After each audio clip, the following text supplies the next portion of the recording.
Thanks for having me here today. I haven't watched enough of the footy this weekend. I didn't have a bit of time off and come out here to Guyana. Dragged me away from another game. So that's okay, it's a good thing. Look, the Women's Academy was set up and started in November. We initially had 109 girls join the program.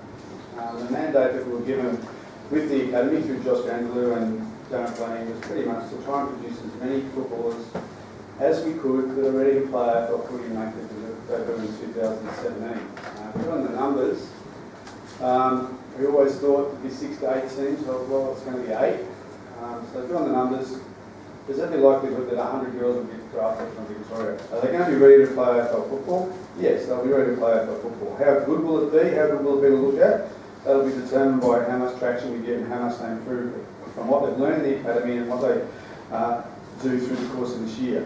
How much they improve through that. So it's very, very important that the academy extends beyond where we finished in March and throughout the season by having me get around to a lot of clubs with Darren to take trainings and develop the coaching so that the girls that are coaching and the boys that are coaching within the competition can develop their craft further and further enhance the time of the girls in the state academy and the teams below. So now that Gil's made some big announcements, the way it's going to work, as I understand, they still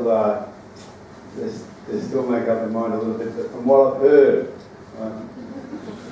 heard, most recently is there will be 8 teams. There'll be 4 interstate teams and 4 Melbourne teams. You think that Melbourne and Footscray have got a pretty good chance of securing a licence.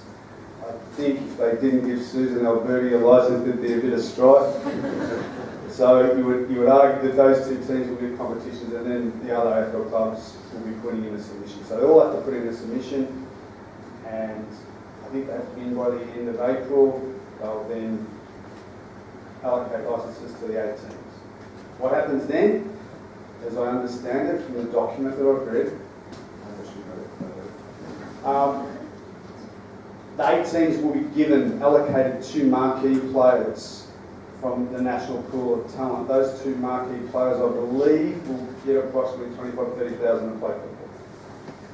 Then it will be open slather for the 8 clubs with licences to go out and sign 5 girls.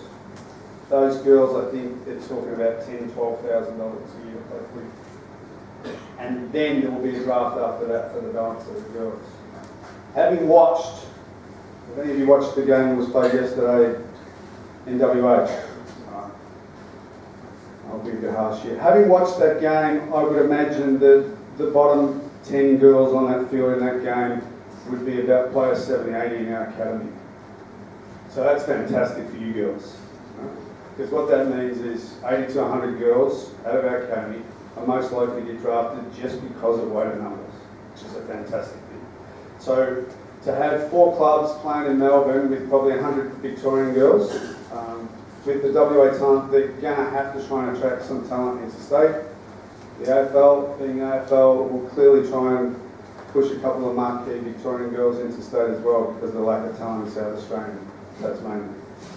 So there's lots of opportunities, lots of pathways for girls to go on and get drafted, but the girls in this room that do get drafted, I'll say this to you, it's not about how much money you get. It's about the little girls in the back of the room and how much money they get.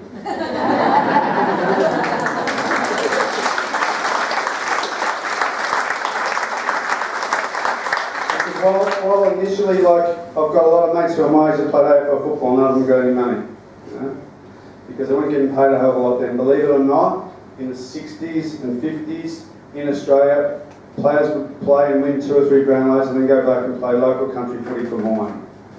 That's what it was like.